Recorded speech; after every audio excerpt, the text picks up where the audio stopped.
She was auctioned off with a sack on her head until a cowboy said, "I'll marry you today." The words echoed across the dusty town square, spoken with a voice so steady and strong that the crowd gasped and turned their heads. The murmurs of laughter and jeers silenced in an instant as every eye fixed on the tall figure who had stepped out from the shadows of the saloon porch.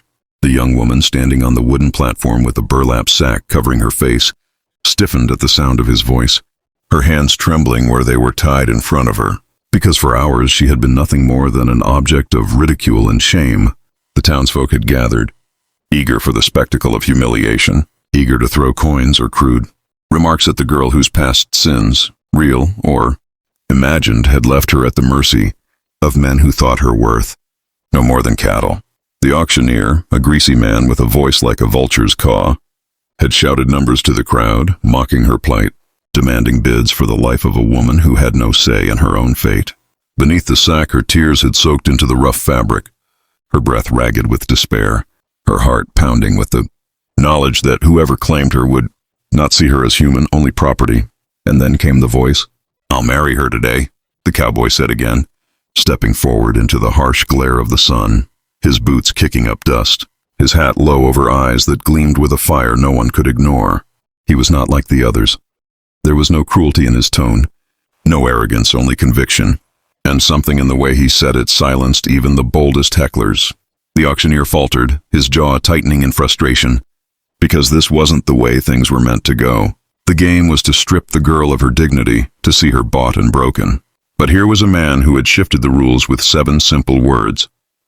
The crowd stirred uneasily, whispers rippling like wind through dry grass, some scoffing, some astonished, some secretly moved by the audacity of it. The cowboy's name was Luke Carson, a rancher who kept mostly to himself, known for his quiet strength and the fierce loyalty he showed to the few who earned his trust.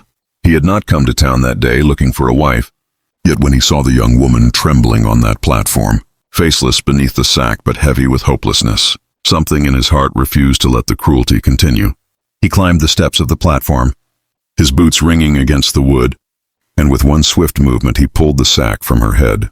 The crowd gasped again, not because she was hideous as they expected, but because beneath the grime and tangled hair was a face striking in its beauty and fragility, her eyes wide and luminous with shock, her lips parted as though she could not comprehend what was happening.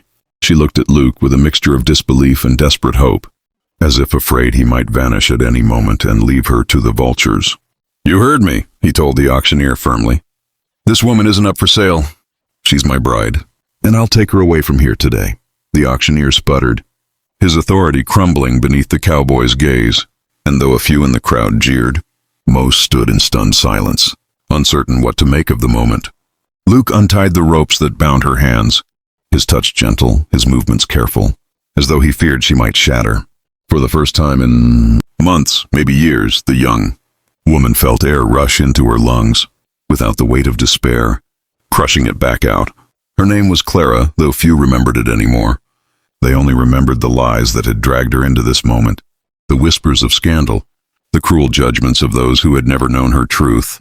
But when Luke looked at her, he did not see the shame or the accusations. He saw her. And with that simple act of recognition, her heart began to beat again. The square erupted into chaos, voices raised, arguments thrown like stones. But Luke did not falter.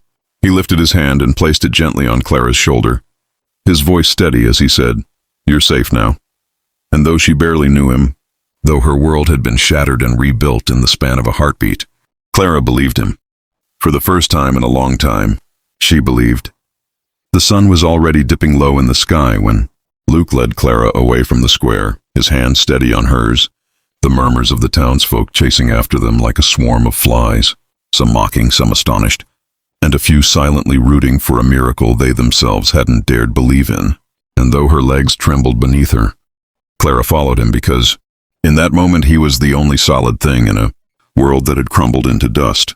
They walked through the main street of town, his tall frame shielding her from the stairs, and with each step she felt the eyes of those who had once delighted in her downfall, but who now could not decide whether to sneer or to envy the boldness of the cowboy who had claimed her not with money but with words.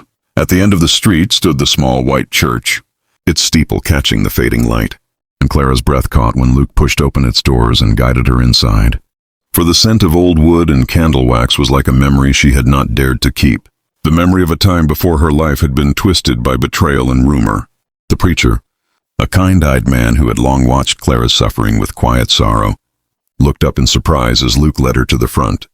"Marry us," Luke said simply, his voice calm yet filled with urgency, as if he knew that if he let the moment slip, the world would devour her again. The preacher hesitated, his gaze flicking to Clara, and for the first time she found her voice, shaky but clear.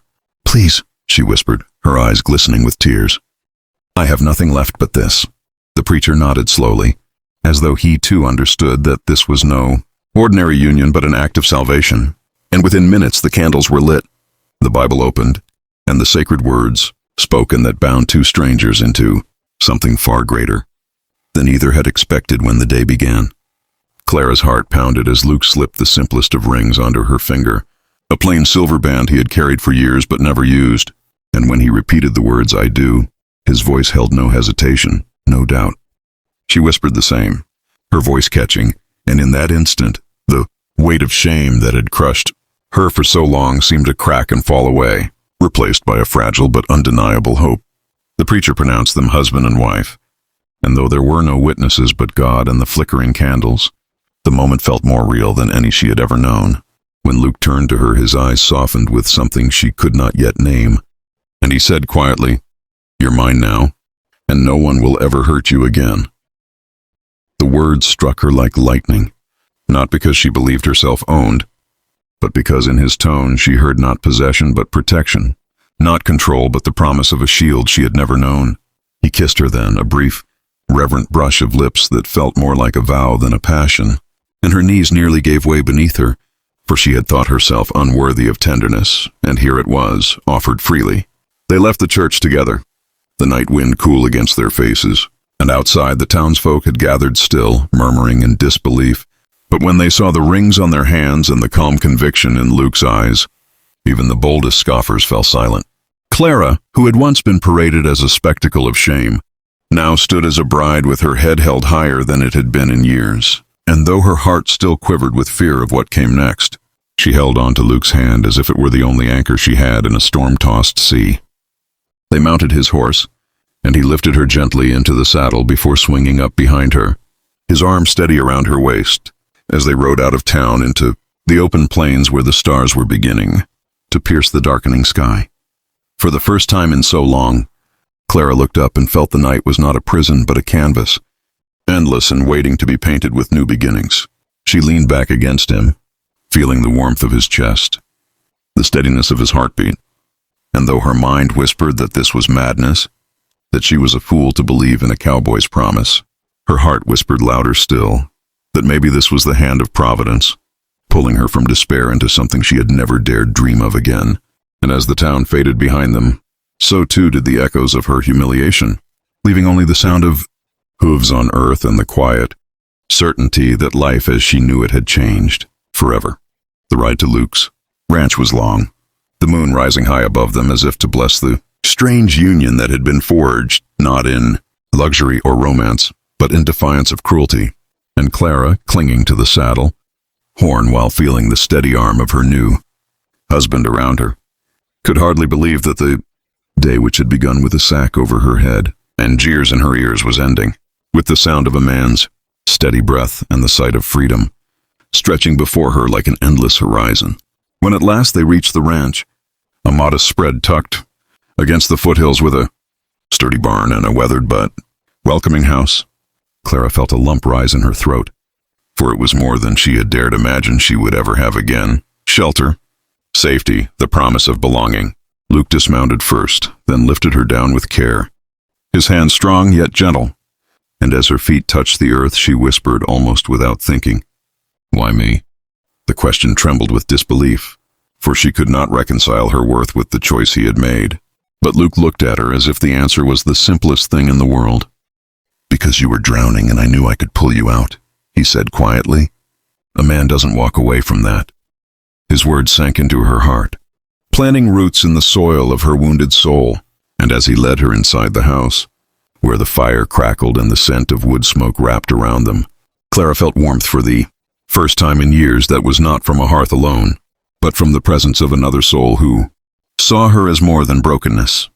They shared a simple meal of bread and stew, Luke watching her with quiet respect as though he understood that every bite was a reclaiming of dignity stolen from her. And though little was spoken, the silence between them was not heavy but full, like the hush before dawn. When at last she laid her head on the pillow he had prepared for her in the small guest room, Clara stared at the ceiling with tears sliding down her cheeks, not from sorrow but from the overwhelming relief of knowing she was not alone anymore. Morning came with sunlight spilling through the windows, painting the world gold, and Clara rose to find Luke already outside, working with the horses, his hat shading his eyes, his movements strong and steady. She watched him from the porch, something swelling in her chest that she could barely name, and when he looked up and caught her gaze, he smiled, not the smile of a man who pitied her, but of a man glad to see her standing in the light. Days turned into weeks, and though their marriage had been born in haste, something deeper began to grow between them, a quiet partnership, built not on grand gestures but on the steady rhythm of shared burdens and small kindnesses. Luke teaching Clara to ride with confidence, Clara cooking meals that filled the home with warmth, the two of them tending the land side by side as though they had been meant to from the start.